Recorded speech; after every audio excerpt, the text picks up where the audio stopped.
Thank you for joining me today. My name is Laura Garrison from the University of Bergen, and I'll be presenting my work with Michael Correll from Northeastern University, where we reflect on historical data cultures in medical visualization with their contemporary implications not only in this domain, but in visualization at large. And perhaps it's easiest to start off with an example of what I'm talking about here. Imagine wandering around the streets of London and you come across this piece of street art by the artist Shock One. Do you recognize what this is showing? Probably, right? X-rays are pretty commonplace in popular culture these days. Can you recognize that something, possibly an important organ, is missing? Again, likely so. And finally, are you completely grossed out by this, or is this okay for you to engage with, to explore?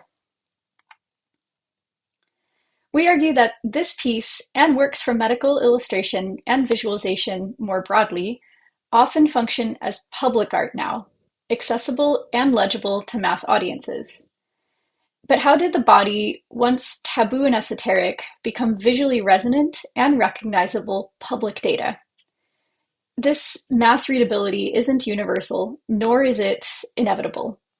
This is one of many possible data-driven views of anatomy that is a product of its time. And this gets into the key idea then that we had with this work, which is that every medical visualization has a set of political, social, and technical prerequisites. And these must be met so that the visualization can be created, circulated, and understood by society. If we dig into the history of medical visualization, we can quickly pull up several iconic examples from Mansur's 14th century color illustrations that we see here on the left of one example, to the four humors, the Quinta Essentia that we see here in the middle, or Vesalius's muscle men that we see here on the far right.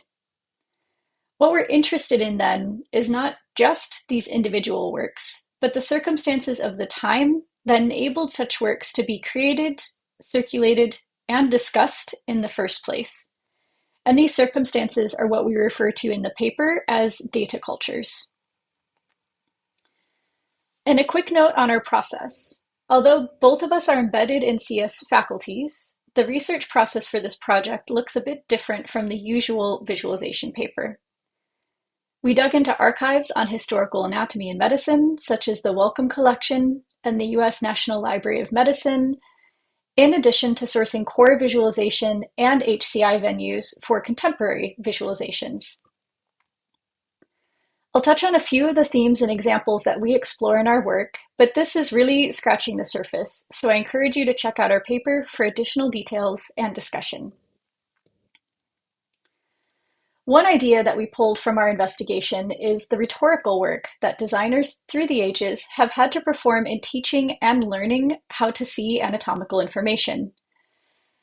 For example, here on the right, we see an illustration of qi flowing to the left leg. This was created in 14th century China, specifically for education on Chinese medical practice, at that time, acupuncture. This and similar illustrations from this period appear largely diagrammatic in a reflection of their didactic priorities. Specific organ or muscle morphology was usually not relevant to the illustrator's overall goals, and so was vaguely shown, if at all. And then this was a way to manage information complexity and to clarify the learning objective. We see labels to key points of the flow appearing in a style that any medical illustrator today would recognize and appreciate. So let's compare this now to a contemporary visualization. This is similarly designed with pedagogical intent and uses a similar visual genre of diagrammatic, sparse representation of the underlying information structure. This recurrence, by the way, of visual genres and forms with different material and productive forces was a recurring theme that we observed in our work. So then the image on the right is something similar to what appears in most human anatomy atlases today.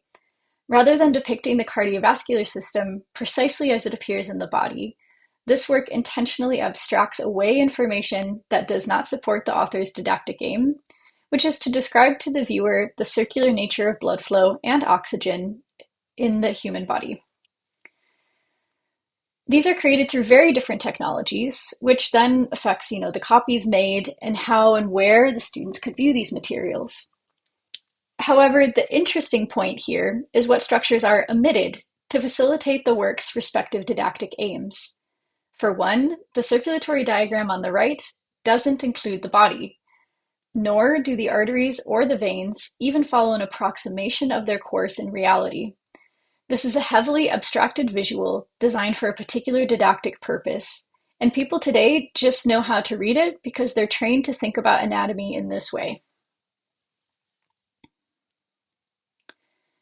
We were also struck by this idea of the body as a spectacle, where the blending of art, science, religion, education, and popular culture first kicked off in the European Renaissance to produce novel visualizations that were targeted for broad appeal. If we take a look at just one of the examples along this theme, this is a plate from one of the atlases that Albinus was responsible for, and this was his most famous one.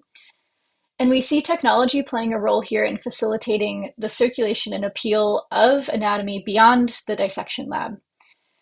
More sophisticated techniques for printing at this time enabled artists to create large-scale, painterly textured, and very dramatic images that were designed for an audience in the upper echelons of society.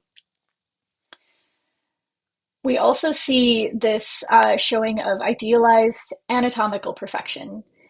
This skeleton here is described by the author as a, quote, skeleton of the male sex, of a middle stature, and very well proportioned, of the most perfect kind, without any blemish or deformity. From this statement, we can see that the author here is making a very strong stance already on what bodies are worthy of visualization, and this is something that is echoed within that particular time. We also see in the background a gigantic rhinoceros. This was no accident. This is Clara. This was a celebrity rhinoceros who was on a European tour as part of a fair at the time. And she is inserted into this background as a way to draw people in and help them relate in some way special to the anatomical content that is otherwise being presented. This notion of the body, not just as a source of study, but as a source of spectacle, has a through line to today. I'm assuming some people, or most people maybe, have even heard of or visited a Body Worlds exhibit or similar such plastinated exhibit. There may not be a lurking rhinoceros behind this dancer that we see here, but the arrangement and treatment of the body is a strategic move to appeal to a mass audience, and this is riding the line between education and a sort of macabre entertainment. Exhibits like Body Worlds have also attracted some controversy, arguing that, for example, these exhibits are a type of cadaver pornography that dehumanize the actual human subjects that are on display. In light of this argument that's been presented, another troubling contention for some of these plastinated body exhibits is how they're sourcing their bodies, and if consent for their use is ever actually explicitly given. And this issue of consent brings me to my last example that I'll cover today.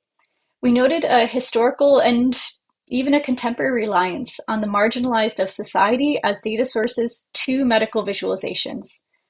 From grave robbing, like we see depicted here, until well into the 19th or 20th centuries. Here, the data sources were often the poor, or in this period in the United States, often from Black families who didn't have the political clout to protest the robbing of their loved ones. These issues of consent extend into modern day, with some plastinated body exhibits sourcing so-called unclaimed bodies, or that only 32% of source bodies for undergraduate medical curricula across the world are actually explicitly donated. Think about the next time you're looking at a visualization and think about where has this body come from. In spite of this excessive use of the marginalized, we to this day don't really see them represented that often in the resulting medical visualizations or illustrations. An overwhelming majority of visuals created and circulated today are fit, white, and male. which is even apparent just from the screenshot from a Google search I did a few days ago on human anatomy illustration.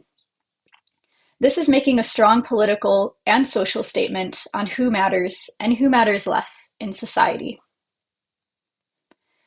Okay, so these examples were just a taster of what's in the paper. Again, I encourage you to check this out for additional themes and examples.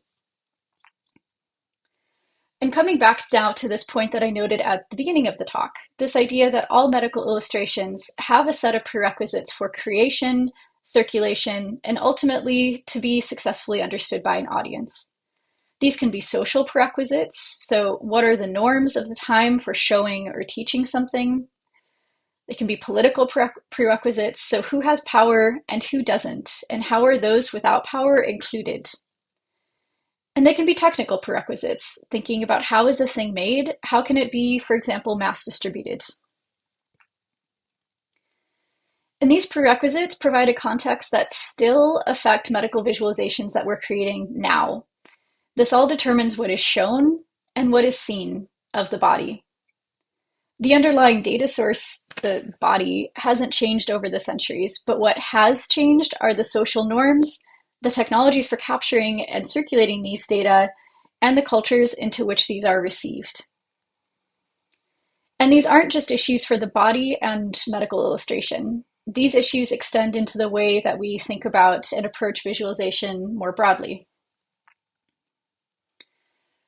For one, our current data culture for designing visualizations emphasizes information and objectivity, and as such tends to be heavily focused on computer science and computation, especially in the light of generative AI that's swept over the world in the last year, and more broadly speaking, the big data boom that we've been living with for the last several years. And we argue that this narrowing of focus is too narrow then to make real progress within our field. Of course, every visualization class brings up some historical inspirational examples. I think most classes are showing, Minard's visual of Napoleon's Russian campaign that we see here on the top, or Jon Snow's map of the cholera outbreak in London like we see on the bottom. The issue is, though, that we typically excise these from the original context when we show them. And this restricts discussion then of these works to their communication message or to the visual encodings that they're using to convey that message.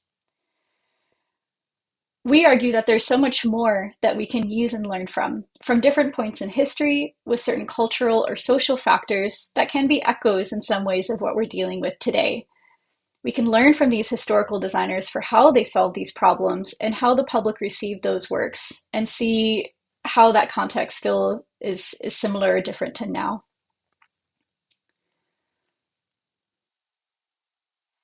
And this can help us also to recognize our own contemporary contingencies. What social, political, technical, cultural ideas are baked into the visualizations that we produce, and how does this affect the way that we read them? Whose data is being shown, and from where is this data coming from? Who created this, and what cultural situation were they coming from? What tools went into making this? How is this circulated, for example, through social media, a news outlet, a magazine? Absent reflection on these different contexts, we could end up missing a wealth of information beyond just the codings that a visual uses. For instance, failing to recognize ethical issues within the visual, or understanding how and why a visualization has gone viral, or even simply missing the point and misreading the message of a given visualization. And with that, I'd like to thank you for your time and your attention, and I'm happy to answer questions.